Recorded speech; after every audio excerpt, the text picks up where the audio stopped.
Bluecrest est heureux de vous présenter Sportif en boîte.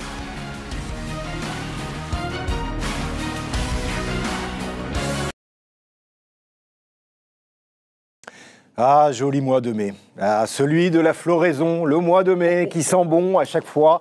Le mois de mai qui nous rappelle aussi que l'on peut profiter des mets, M-E-T-S. Et le mois de mai, c'est aussi celui de la petite balle. Vous savez, celle-ci, là, du côté de la porte d'Auteuil. C'est Roland Garros. Pourquoi je vous parle de tout ça? Finalement, parce qu'on est en train d'échanger. Je ne sais pas d'ailleurs si nos échanges sont bien sécurisés. Si quelque part, on peut se retrouver en difficulté sur ce que je suis en train de vous dire, sur ce que vous êtes en train de penser et peut-être d'échanger. Pour ce faire, c'est la thématique sécurisation des échanges dans l'entreprise comme dans le sport. Alors, je pense que vous avez une petite idée, mais il y a un sportif qui va nous accompagner, celui qui justement avec ça a joué plusieurs fois avec cette fameuse balle, celui qui a été à un moment donné numéro 5 mondial, finaliste du côté de la porte d'Auteuil, celui qui a été surnommé par les spectateurs le Vengeur masqué, ça c'était en 1992, 91 il a fait vibrer la France entière avec ses compères et notamment Yannick Noah, Guy Forget et consorts, et la victoire en Coupe Davis, c'est monsieur Henri Lecomte. Bonjour. Alors là, c'est parfait. Je crois que je peux partir. Non, je pourrais prendre la balle du chien et puis y aller. Voilà. Henri, il ne va pas être tout seul parce que pour sécuriser les échanges, il va falloir que l'on se tourne vers une entreprise, en l'occurrence Bluecrest, et son général manager et ami, monsieur Gaël Boudergue. Bienvenue Gaël. Bonjour Jérôme et bonjour Henri. Alors, au-delà des échanges, l'homme que vous avez là, qui est avec moi, est un passionné de tennis. C'est vrai. Ah, totalement, voilà, exactement. Et à un moment donné, presque eu l'envie de faire la bascule. Non, quand on voyait les stars qui étaient devant, on voyait que c'était beaucoup trop fort. Voilà. J'étais juste un travailleur, moi. Alors, pas de talent. Travailleur, mais du talent, il y en a. On va afficher tout de suite l'adresse du site internet de Bluecrest, notre partenaire, parce que sécurisation des échanges, juste Gaël, en quelques mots, l'ADN justement de Bluecrest, on voit le site internet, c'est autour des échanges, cette thématique, je ne l'ai pas choisie par hasard. C'est complètement autour des échanges. Donc, en quelques mots sur Bluecrest, nous on est un grand groupe américain. Historiquement, on fabrique des machines de mise sous pli, et les machines de mise sous pli, c'était pour traiter les échanges physiques de millions de documents à travers le monde. Donc nos grands clients, ça peut être des grandes administrations autres. Et petit à petit, on a évolué vers les échanges numériques. Donc on est toujours très présent dans le physique et présent également dans le numérique, parce que c'est quand même bien, comme on traite de la donnée variable, de s'assurer que les bons documents, que ce soit des impôts, des amendes, ce serait bête qu'Henri reçoive tes amendes. Oui. Voilà. Non, ça me dérangerait pas. Non, on fait le contraire, tu vas payer mes impôts. Voilà. Non. Si. Voilà. Non. Il faut sécuriser les échanges, voilà. Alors Physique ou justement, numérique.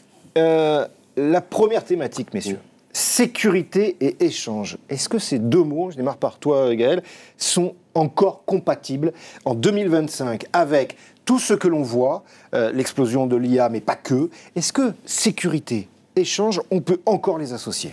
De toute façon, dans nos métiers, on est obligé de les associer. Donc, on doit sécuriser les échanges pour les clients, pour aller jusqu'au consommateur final ou en fonction des activités. Mais oui, il y a un énorme risque parce qu'il y a des volontés de piratage, des tentatives de piratage en permanence, que ce soit sur un certain nombre d'éléments physiques ou digital. Nous, c'est pour ça qu'on a développé pas mal d'activités pour la sécurisation des emails.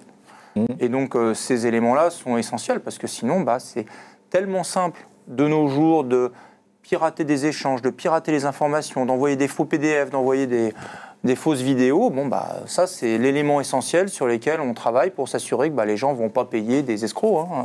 Et ça, c'est ce que Bluecrest permet de faire à ses clients, d'assurer une sorte, j'allais dire, dôme de fer, non pas dôme d'or, parce qu'il y a le président des États-Unis qui parle de ça, mais de créer un dôme de protection. Non, on participe à un écosystème. Il y a énormément d'acteurs dans l'informatique qui interviennent dedans. Nous, on intervient sur certaines branches qui, notamment, vont permettre d'éviter, par exemple, à une personne de pirater ton email et de se faire passer pour toi et de proposer qu'un tel ou un tel vienne payer et se payer la mauvaise personne. Donc ça, c'est ce genre de choses qu'on met en place et qui permettent de sécuriser ce type de flux. Voilà, mais après, faut en permanence se renouveler dans ce domaine-là. Faut être très très prudent sur la sécurisation. Alors, la prudence sur la sécurisation, Henri, parce qu'il y a une anecdote que j'aimerais que tu nous narres maintenant. Quand tu étais joueur, notamment, tiens, ça se passait à Roland-Garros, là on parle de la sécurisation parce qu'on est sur, comme l'a dit Gaël, les emails et autres. Bon. Comment, toi, tu pouvais sécuriser les échanges? Parce que c'était interdit d'échanger avec tes coachs et à un moment donné, sur un match à Roland, tu es mené 2-7-0 et là... Oui. Et oui, non, mais moi, ce qui est intéressant, c'est ce que vient de dire Gaël, c'est que c'est une remise en question journalière, dans le même, comme le sportif de haut niveau qui se remet en question, comme un joueur de tennis, comme un joueur de tennis de table, comme voilà, un sportif doit se remettre en question en fonction de son adversaire. Parce que tu peux très bien jouer quelqu'un, ça va te favoriser ton jeu, donc tu vas très bien jouer, et puis tu en as d'autres, c'est plus compliqué. Donc tu dois t'adapter. Alors la communication est importante aussi, mais nous, il faut savoir que dans les années 80, c'est un peu à cause de certaines aussi entraîneurs, coachs, qui on a mis une réglementation qui est devenue tellement stricte qu'il n'y a même plus il y avait plus d'émotion lorsqu'on regardait les matchs. Alors moi, j'étais mené à un moment 2-7-0 à Roland-Garros, break, contre Cassio Mota, et puis j'avais Patrice Dominguez, et puis il me fait passer, en fin de compte... Paix à son âme parce qu'il est décédé. Patrice Dominguez qui a marqué le tennis mondial, le tennis français aussi. Et il me fait passer un petit mot par le ramasseur de balles. Puis, ramasseur de balles, il arrive comme ça, donc il le passe. Donc l'arbitre le voit un peu, mais il dit rien. Mais il peut très bien lui dire attention. Parce que la communication existait déjà, même avec Thiriac, d'une toute autre façon. Quand il faisait ça avec ses doigts, il fallait dire bouge tes jambes. Quand il faisait comme ça, il faisait bouge tes jambes. Quand il faisait lance ta balle plus haute. Quand il faisait calme-toi. Et quand ils faisaient d'autres trucs, je ne sais plus, mais on avait des trucs. Alors évidemment, certains arbitres étaient au courant, donc ils nous sanctionnaient. Parce que c'était en plus, parfois la communication pouvait être un peu plus orageuse, ce que je veux dire, quand tu te retrouves avec Nastas, Thiriac. Et donc ce mot arrive, et j'ouvre ce mot de Patrice Dominguez qui me met « Ne t'inquiète pas, on t'aime Henri, ça va aller ». T'es mené 2-7-0. Et je suis mené 2-7-0. Et là, à ce moment-là, tu sais, c'est comme un logiciel, d'un coup je fais « Tu ne pouvais pas le dire avant ?» Et la transformation, de pouvoir accepter, en fin de compte, cette pression, cette remise en question, comme tu dois l'avoir aussi dans chaque mail ou chaque source qui arrive, en fin de compte, dans ton ordinateur ou ton portable, pour pouvoir le réajuster et te dire qu'est-ce que je vais faire. Et tout d'un coup, tu trouves la clé. Tu trouves la clé pour pouvoir rentrer et dire, voilà, je vais m'en sortir. Et c'est un déclencheur. Et le déclencheur, c'est exactement la même chose qu'a dit Gaël, c'est dans une société où à un moment, quand tu dois prendre la décision, le déclencheur peut être à la fois positif, mais aussi négatif, pour te permettre de pouvoir réagir. Nous, dans le tennis, on n'avait que ça finalement. Mais toute la préparation était faite en amont. On était prêt à toute éventualité. Mais... Et du coup, ce match après, je lui mets 6-0, 6-0. Je gagne le troisième set, 7-6, et je mets 6-0, 6-0. Il est reparti en vélo. Donc, voilà.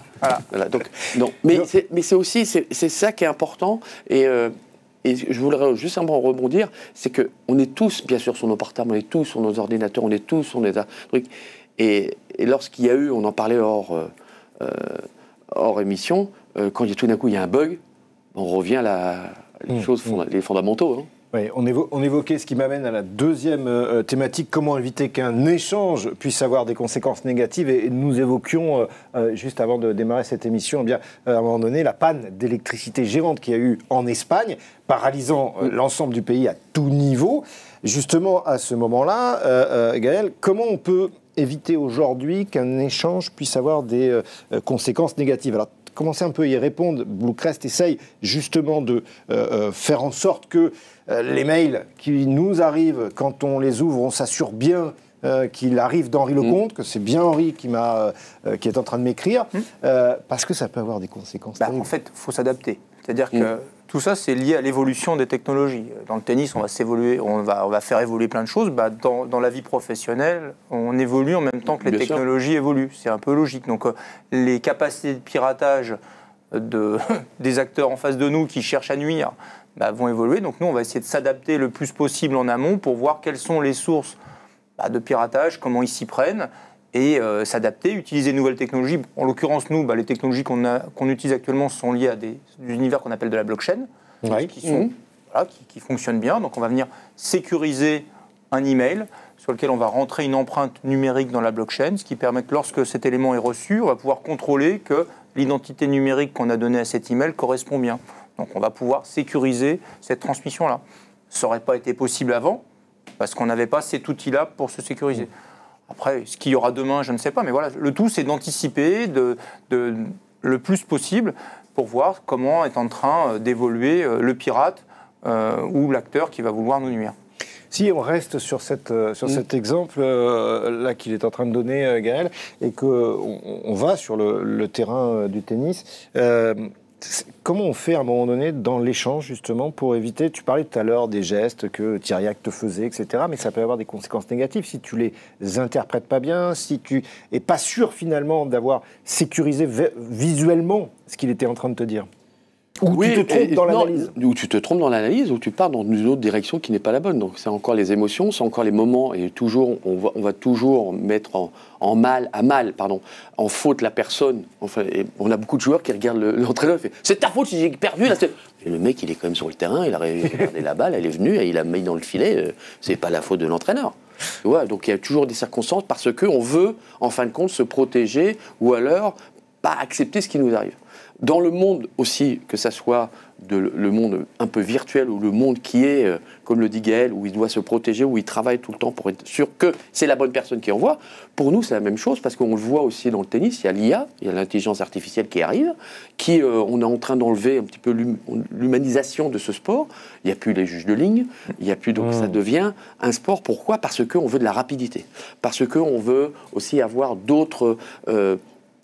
spectateurs, téléspectateurs, d'autres jeunes qui sont, parce qu'ils vont tellement vite qu'ils veulent aussi mettre en avant tout un peu ce sport qui est un peu avec des formes et une base, une racine importante. À Wimbledon, quand on ne va plus avoir les juges de chaise, c'est une époque qui cadre, donc on est obligé de s'adapter. Tout le monde, et nous aussi on est obligé de s'adapter. Mais après, c'est vraiment avoir la sensation de se dire, qu'est-ce qu'on va faire tous ensemble. C'est la question que j'aimerais poser à Gaël. Comment ça va pouvoir... Parce qu'il ne faut pas oublier qu'on est quand même... On a des émotions, on est l'humain, et l'IA ne l'a pas, quoi. Donc...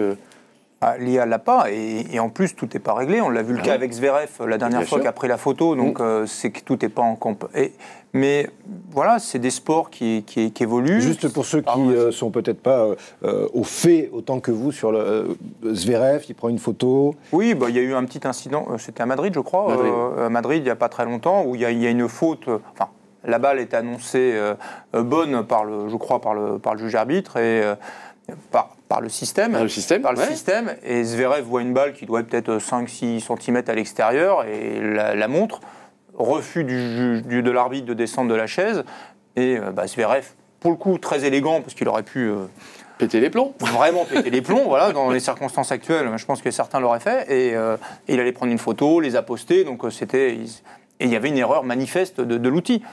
Après, ça fait partie de l'évolution du jeu, ce qu'on peut avoir dans la VAR, ce qu'on peut avoir dans toutes ces choses-là, etc. Mais voilà, c'est des évolutions de technologie qui sont intéressantes. Après, faut vivre aussi. On ne va pas finir comme iRobot. Voilà. Le film. Non, bien sûr. On va pas finir. Il faut arriver à intéresser les plus jeunes générations. Enfin, voilà, il y a plein de sujets qui sont intéressants. Tout ça, voilà, c'est intéressant. Alors, justement, moi, ce qui m'intéresse dans ce que vous êtes en train d'échanger tous les deux, quand tu exprimais tout à l'heure, tu disais, bon, ben voilà, nous, on est là avec Bluecrest. On va remettre d'ailleurs le site internet pour pouvoir... s'assurer, on met en place un outil qui permet d'assurer que j'envoie un mail à Henri va le recevoir, et si on utilise l'outil de Bluecrest, il a la sécurité qu'en l'ouvrant, c'est bien Jérôme Papin. Si c'est pas le cas, c'est quoi les conséquences qui peuvent se passer pour lui ? C'est-à-dire que c'est pas moi qui lui ai écrit. Moi, je vais donner un exemple classique qui arrive régulièrement. Alors, c'est des formes de piratage où, imaginons, Henri est mon client, je lui envoie une facture, il a l'habitude d'avoir des échanges avec moi, et à un moment, il y a une personne qui va venir utiliser mon nom et va changer une lettre dans mon email. C'est-à-dire que ce ne sera pas gael.bouder@bluecresting.com, mais bluecresting.cam. Et ils vont usurper le nom de domaine, va mettre un nom de domaine différent à tout le monde, va envoyer l'email, il va se faire passer pour moi et va rentrer au milieu d'échanges d'emails. Et au milieu de ces échanges d'emails, au moment où j'envoie la facture, il va renvoyer la même facture, il va dire « Bon, finalement, Henri, il y a eu un petit changement, il ne faudrait pas envoyer ça à tel endroit, mais il se fait toujours passer par moi parce qu'on est dans le même flux d'emails. Et à un moment, il va dire, bah, tiens, attention, j'ai un changement d'IBAN pour telle ou telle raison, il va trouver le bon argument et il envoie ça. Si Henri n'est pas prudent, il va régler l'autre personne. Et nous, on a plein de personnes à qui c'est arrivé, et il y a plein d'entreprises à qui ça arrive. Et ce qui est très étonnant, quand on lit ça, c'est que c'est systématiquement au milieu d'un flow de mail. D'un flow, c'est ce que j'allais j'allais dire. dire. Et donc aujourd'hui, il n'y a pas de sécurité informatique liée à ça. Le seul moyen qu'on a, c'est de venir acheter tous les noms de domaines ressemblants. Absolument. Les noms de domaines ressemblants. Non, mais il y en a tellement. Il y en a tellement. Bah, ça coûte une blinde en fonction de. Donc voilà. Et après, en même temps, il y en a d'autres qui vont prendre Jérôme. Ils vont prendre Jérôme Papin, mais ils vont peut-être pas mettre un I. Ils vont mettre un L majuscule et personne ne va le voir dedans. Et donc on t'écrit, et donc ta facture, elle ne sera pas réglée. Si, elle sera réglée à l'autre. Oui, et donc tu as un litige, tu l'as réglé à quelqu'un d'autre, et tu te retrouves avec un litige client. Voilà, donc là, je te donne un exemple de chose, mais de la même manière qu'un bailleur social peut envoyer ça, et ils vont régler la facture à quelqu'un d'autre, etc. Enfin, j'ai ça puissance X. Donc ce type d'usurpation d'identité est très fréquente, et arrive aux entreprises, Nous, enfin, on pourra en parler un petit peu plus tard. On l'a eu hier de notre société de ménage, on leur a dit qu'ils s'étaient fait usurper. Et ils nous l'ont envoyé. Et on s'en est rendu compte. Et encore, l'email n'avait pas été changé. Voilà. Alors, donc là, non mais pendant là, parce que ça me fait penser, je vais montrer un mail que j'ai reçu ce matin, à titre personnel, et je vais le montrer à Gaël pour qu'il puisse me dire... non mais alors, attention, c'est très simple, alors là, Gaël, les lunettes. Non, je veux dire, c'est très simple. Ça concerne en fait le prochain, réunion de copropriété. Bon, voilà. Mais je reçois ce mail et honnêtement, je n'ai pas cliqué pour le moment sur quoi que ce soit. Donc, je vais juste le temps que tu puisses le voir. Juste, Henri, par rapport à ça et tout ce que disait Gaël, on a dans le tennis aujourd'hui, alors depuis ton époque ça a évolué, mais il y a aussi une forme de fidélisation. On a formé peut-être aussi les joueurs ou les joueuses à tout ça ou pas ? Bien sûr qu'on les a formés, bien sûr qu'aujourd'hui on est capable de pouvoir, et ils utilisent beaucoup les analyses, ils utilisent beaucoup les références que l'on peut avoir, parce que nous, quand on a commencé, c'était une autre société, entre guillemets, c'était IBM qui avait commencé à mettre ça en place. On a eu au début vraiment comment juger la ligne de service, ça faisait des bip bip, et on apprenait, c'était le début. Mais aujourd'hui, maintenant, grâce à notre portable, grâce à tout, on peut tout savoir sur le joueur, comment il fait, quel coup droit, combien de coups droits il fait. Alors il y en a qui sont complètement omnibulés par ça. Un ancien joueur, par exemple, c'est Gilles Simon. Et omnibulé, c'est-à-dire qu'il voulait savoir combien de coups. Moi, c'est pas mon... Après, ça dépend. Oui, parce que tu vas être plus dans l'intuition. Moi, je suis intuitif. Tu vas être plus, mais il y a des joueurs qui ont besoin, parce que ça les rassure, parce que aussi ça leur permet de pouvoir... Ils se sentent sécurisés par rapport à ça. Il y a encore plus de choses qui sont encore intéressantes, c'est le rapport de comment tu es physiquement, de comment tu peux être à ton pic. Et tout ça, bien sûr, toutes ces analyses sont importantes. On va pouvoir préserver un athlète, on va pouvoir savoir à quel moment il va être au milieu de sa forme, quel moment il va être encore plus en difficulté. Donc ça, on peut juger. Donc ça, c'est extraordinaire, c'est fantastique. Mais il ne faut pas non plus tomber dedans, parce qu'après, tu perds... Oui. Savoir, juste avant de passer à la troisième thématique, donc d'après toi, comme ça, ton regard d'expert... J'ai vu ce que c'était, là. Ça fera rigoler une personne qui est avec nous tout à l'heure, là, vu que c'est un document AR24, donc normalement, il n'y a pas de risque, on en reparlera tout à l'heure précisément. Bon, il n'y a pas de risque, bah voilà, on va pouvoir cliquer. Au moins, l'avantage, c'était ça. Mais bon, après, AR24 peut peut-être se faire pirater, il faut que je regarde quand même, mais je ne pense pas. Mais juste pour te dire que c'est mort. La troisième et dernière thématique, messieurs, parce que ça passe vite, savoir trouver les solutions dans toutes les circonstances, parce que il y a des moments où... alors, Gaël nous a donné quelques exemples. J'aimerais, Henri, justement dans les échanges que tu pouvais avoir... oui, à ton époque, il y avait du verbal, mais ça commençait aussi quand ça commençait à arriver. Aujourd'hui, ça l'est complètement. Comment on fait pour trouver justement les solutions, mais sécurisées, quelles que soient les circonstances ? C'est une très bonne question, parce que ça dépend un petit peu de ta génération. Tu as eu la génération, moi je vois, j'ai les deux derniers, 18 et 20 ans, ils sont très sur le numérique, ils ne parlent que numérique. Pour aller avec eux de vive voix, pour pouvoir leur expliquer certaines choses, ça capte pas tellement, tu vois, ça met un peu de temps qu'ils comprennent. Parce qu'ils sont tellement habitués à ça, qu'aujourd'hui, communiquer à tel point, c'est que même à l'ATP, l'Association de tennisman professionnel et la WTA aussi, le Women Tennis Professional, ils ont mis en place pour ne pas communiquer avec différents mails ou textos, parce que sinon... Ils ont mis ça en place. Ils sont obligés de le mettre, parce que sinon le gars au changement de côté, il fait ça, il fait des trucs... Mais non, tu peux avoir une lettre, tu peux lire un livre. En changement de côté, on a eu Jim Courier, il l'a fait à Roland Garros, il a gagné. J'aurais pu lire mon livre, mais tu peux lire un livre. Tu peux lire une lettre. Tu peux écrire ce que tu veux. Peut-être que ça te fait du bien de pouvoir écrire, mais de la recevoir un texto, recevoir un sens... Non, c'est normal. On a quand même on a ouvert une porte sur la communication entre entraîneurs et joueurs maintenant. On peut le faire. Ce qui était le cas pendant les Coupes Davis, parce qu'on était coaché à chaque changement de côté. Mais dans le numérique, et de pouvoir un contact avec ton joueur à ce moment-là, c'est interdit. Et je trouve ça bien. Mais après, c'est comment communiquer avec les différentes personnes. Nous, une génération à 62 ans, communiquer avec mon fils par texto, on le voit. Nous, on prend le temps de bien écrire le texto, mais lui, c'est... T'inquiète, t'es cul, quoi. Voilà, pardon, tu vois. Et nous, on est là, on fait, attends, il t'envoie une lettre, par contre, après, c'est un peu compliqué, tu vois, il faut que tu le réexpliques un petit peu. Donc, c'est là la communication est intéressante. C'est qu'on m'a même retrouvé, on va être avec des gens qui travaillent que dans le data, qui ne sont que dans la numérisation, qui sont que de travailler des logiciels. Tu parles avec eux, tu bugs, hein, oui. Parce qu'ils sont dans leur monde de communication. C'est pour ça qu'il faut faire aussi attention. Je pense que dans ton métier, c'est aussi cette communication-là qui est très importante. Et parfois, ça se heurte, hein. Même dans la communication d'anciens et de jeunes que nous, on est obligés de s'adapter.